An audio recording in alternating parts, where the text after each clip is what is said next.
Hello, my name is Reverend Donna Maurer, and I'm the spiritual leader of the Sonoran Desert Center for Spiritual Living in Amano, Arizona. I am here on Zoom with our music director, Heather O'Day, and Judy Robertson, who is serving as our practitioner of the day. We thank you for sharing your time with us, and Heather will ring the bells that open our service. Hello, my name is Heather, and I'm the music director at the Sonoran Desert Center.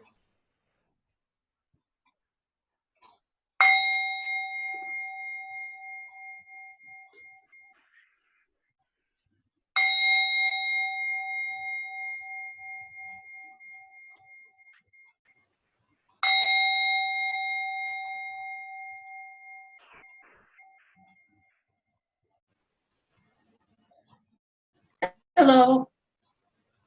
It's my pleasure to be your practitioner this morning. I would like for you to relax. Just take a deep breath. Close your eyes if you wish while I do the invocation. I know there is just the one life, and this life is in, around, and through all, because this life is all. Each of us being spirit, we are part of this one life. We are all free to express compassion. We are free to express love. And we are free to express our gratitude for life.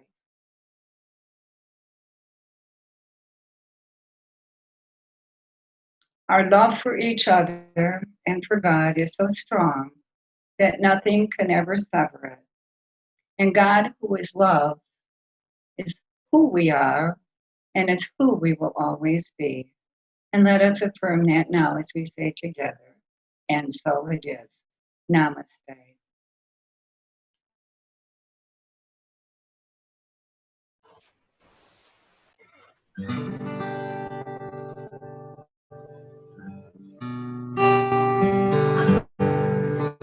Lord, prepare me to be a sanctuary,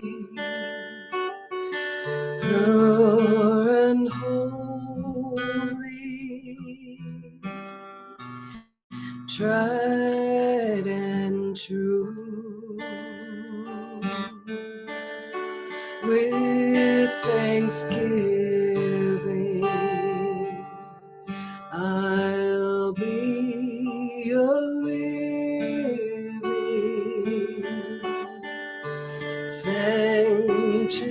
sanctuary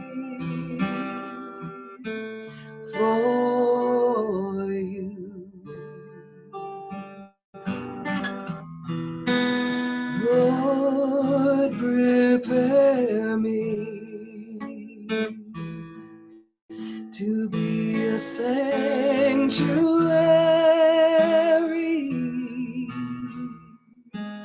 pure and holy, tried and true, with thanksgiving. I'll be a sanctuary,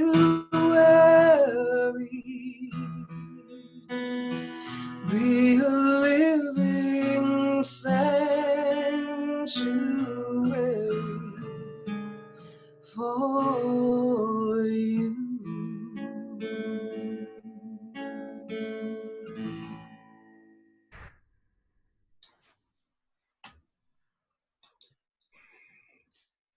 Thank you, Heather. Since most of us who are watching today are spiritual speakers, I thought our theme and topics for this month of May should center around that spiritual quest. What are we seeking? How do we know we're on the right track? And in seeking truth, how do we know when we found it? Anthony DeMello in Heart of the Enlightened tells us, the spiritual quest is a journey without distance. You travel from where you are right now to where you have always been, from ignorance to recognition, for all you do is see for the first time what you have always been looking at. Whoever heard of a path that brings you to yourself, or a method that makes you what you have always been? And that's why we're here. That's what we're seeking. That's why we take classes, go to workshops and seminars. That's why students follow their masters. We are looking out there for what we will ultimately find in here, but sometimes we need the out there for us to understand the in here. A young man became obsessed with a passion for truth, so he took leave of his family and friends and set out in search of it. He traveled over many lands, sailed across many oceans, climbed many mountains, and in all his traveling, one day he woke to find that he was 85 years old and had still not found the truth he had been searching for. So he decided, sadly, to give up the search and go back home. It took him months to return. Once home, he opened the door of his house, and there he found that truth had been patiently waiting for him all those years. So the question is, did his journey help him to find truth? And the answer is no, but it prepared him to recognize it. And so that's where we're going to begin our series, our spiritual quest for truth. And I think we can find it more elusive than at first glance. I looked it up. I do a lot of dictionary lookup in my talks. And the definition of truth is that which is true or in accordance with fact or reality, a fact or belief that is accepted as true. If truth is a fact or belief in accordance with or accepted as reality, then the earth was flat until the Middle Ages. It was an accepted fact, so therefore true, that we could not fly beyond the speed of sound until Air Force Captain Chuck Yeager broke the sound barrier in 1947. Albert Einstein's theory of relativity says that it is a fact that we cannot break the speed of light, but quantum physics is challenging the truth of that. If we equate fact with truth, then every time we discover a fact that makes another fact untrue, truth changes. If we consider truth to be something we can understand and measure with our logical human mind, then we have to conclude that truth changes. And yet most of us believe that there is a spiritual truth that transcends facts, measurements, even logic.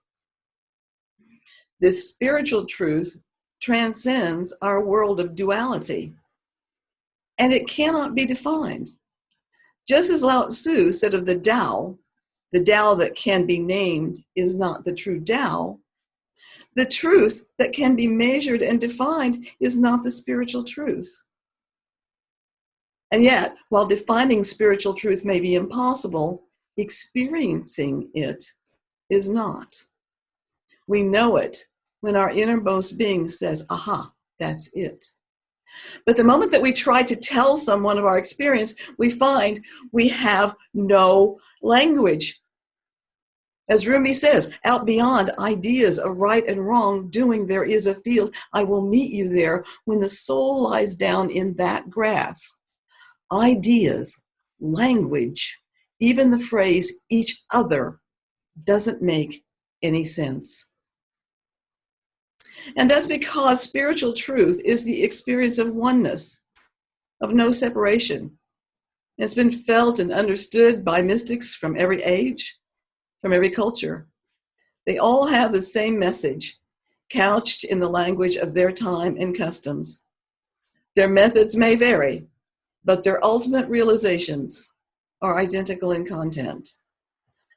They tell us of a supramental experience which directly reveals the truth, the ultimate final truth of all existence?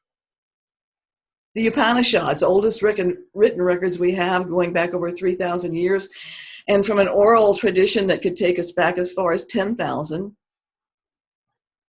I have known that spirit who is infinite and in all, who is ever one beyond time. The Mundaka Upanishad says he can be seen indivisible in the silence of contemplation. There, a man possesses everything, for he is one with the one. I have seen the truth. I am the father of the world sprung from myself. And that's from Buddha, around 500 before Common Era. And 500 years later, Jesus of Nazareth, communing inwardly, realizes that the Father in heaven to whom he has been praying is his very own self. I and the Father are one. We can see this same thread running through Eastern mystics, Rumi, Kabir, Basho, and others. We can hear it in the later words of Meister Eckhart, Jacob Boehm, Ralph Waldo Emerson, and certainly we can find it in the writings of our own Dr. Ernest Holmes. These assertions by the great mystics of the world were not made as mere philosophical speculations. They were based on experience, an experience so convincing, so real, that it was unmistakable and life-changing. And if you and I read what they have to say, and we take time to meditate and contemplate their words, we can begin to understand, and in the quiet of our own heart, glimpse that same changeless truth within ourselves. The mystics cannot teach us the truth, but they can prepare us to recognize it when we have our own experience of it. Swami Abhayananda, in his book, History of Mysticism, writes, when we look closely at the lives of the great mystics the world has known, can we imagine that it is only coincidental that the lives they led are so similar? Can we imagine the genius of a Buddha, a Jesus, Plotinus, or Shankara is in the least way separable from the moral courage their lives displayed? They bartered everything that men hold dear in order to know the truth directly. They dared to see God, not counting the cost, so drawn to the love of truth, the love of God, that they willingly released all other interests to focus one-pointedly on that alone. I could hardly believe my eyes when I saw the name of the shop. The Truth Shop. The saleswoman was very polite. What type of truth did I wish to purchase? Partial or whole? The whole truth, of course. No deceptions for me, no defenses, no rationalizations. I wanted my truth, plain and unadulterated. So she waved me on to the other side of the store. The salesman there pointed to the price tag. The price is very high, ma'am, he said. What is it? I asked, determined to get the whole truth no matter what it costs. Your security, ma'am, he answered. I came away with a heavy heart. I still need the safety of my unquestioned beliefs. This story from Song of the Bird, again by Anthony DeMello, tells us that if we are to find our own spiritual truth, like the mystic of every era, we are going to have to look at what we believe and question it. And what we will ultimately find is that every belief in separation is a false belief. When you and I can see the unity that underlines the apparent separation, we are on our way to that truth that we are seeking. And I think this is one of the hardest concepts in our teaching. When we see suffering, pain, death, wrongdoing at every turn, how can we declare, as Judy did in her invocation, that all is whole, perfect, and complete? Now, I remember an incident years ago where I used those words in a Sunday service as part of my closing prayer treatment. And a first-time visitor rose angrily to her feet, proclaiming, "You are all crazy." And she left in a huff. And who can blame her? If we've not been exposed to the idea that there is only one, and we are expressions of that one, then the idea of wholeness and perfection as the underlying truth of all that we see is incomprehensible. And I think I think it's hard for all of us, even when we know the truth. Have you ever seen the optical illusion of the old woman and the young, beautiful woman? It's one picture, but depending upon your perception, you see either the old woman or the young woman. And even when the two are pointed out to us, when we are focused on one, we cannot see the other. So just as we must shift focus in order to see each woman in the picture, we are also shifting focus between the truth of who we are and how we live our life as a human being with human struggles. And just like our inability to see both women at the same time, we cannot see our oneness while we are up to our eyeballs in drama. And I think this is what Jesus meant when he said, I am in this world, but not of it. I believe he was referring to this dual life that we live. As spiritual beings, we are expressions of the divine reality, oneness. And as human beings, we live in the world of pairs of opposites, of separation. And just like we must focus to see each woman, you and I can shift focus so that what we see as ugly from a place of separation becomes beautiful in the face of oneness. Our lives change because we bring this perception of oneness into our world of human affairs. Like the old man finding truth, waiting patiently for him on his return. So our search for truth brings us back to where we began. What we see is what we have always been looking at. What we are becoming is that which we've always been. Spirituality, after all, is only a matter of becoming what we really are. Thank you. Namaste.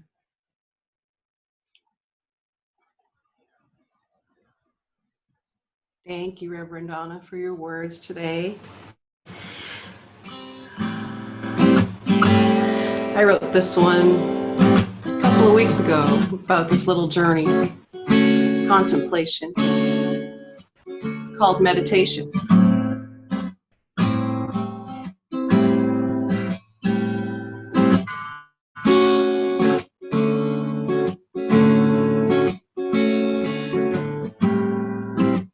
Staring through a faded curtain,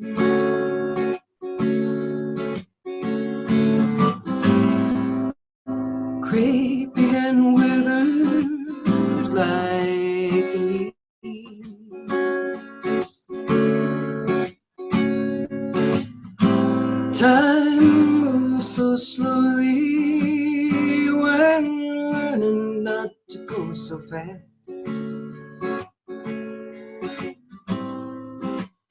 Echoes of yesterday are deafening.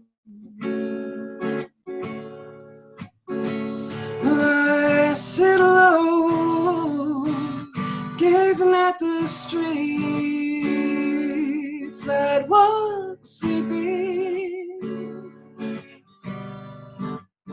Don't you ever feel the same?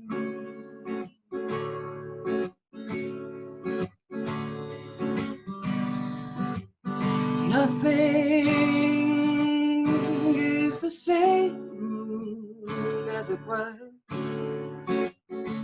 and it never will be again.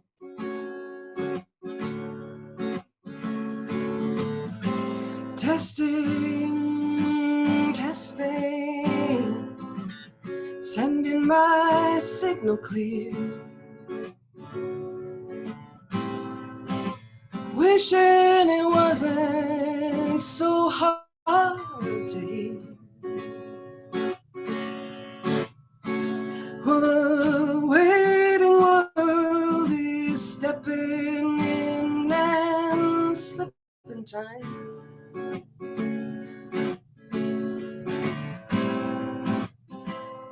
Makes me wonder when will I? When the lonely road, children are playing,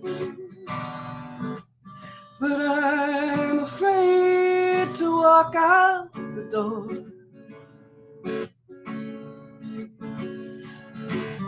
In the lazy sky, the vultures are sweeping. Makes me wonder who they're sweeping for. No, nothing's as it seems anymore.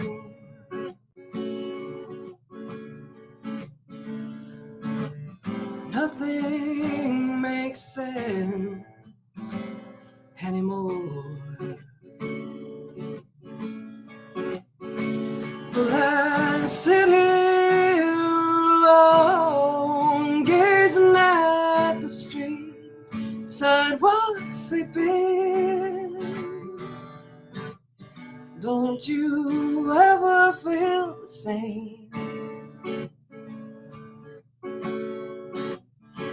Well, I know I'm not alone in my solitary dreaming. I hear your voice, it's calling again.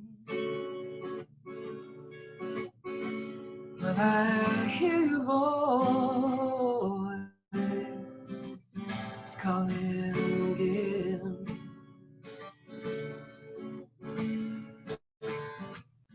Sweet,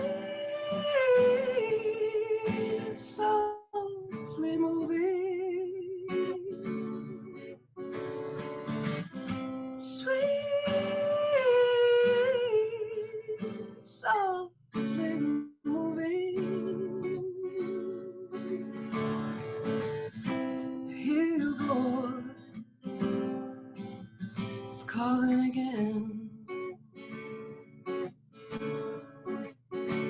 Well, I hear your voice, it's calling again.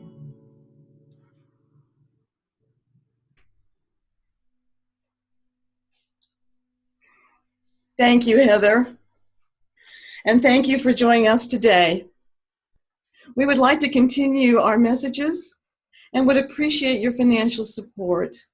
So please visit our website, www.cslaz.org, and click on the donate button. We thank you so much for your consideration. And now here's Judy for our closing affirmative prayer.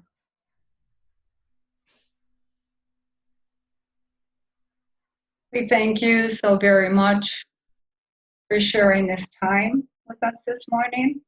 We are so very happy that you chose to do so. We want you to know that it will not be too much longer, and we will be returning to the center, and we will be able to visit with you in person again. But until that time comes around, we want you to know that we miss you, and we are sending you our blessings, and we love you. Namaste.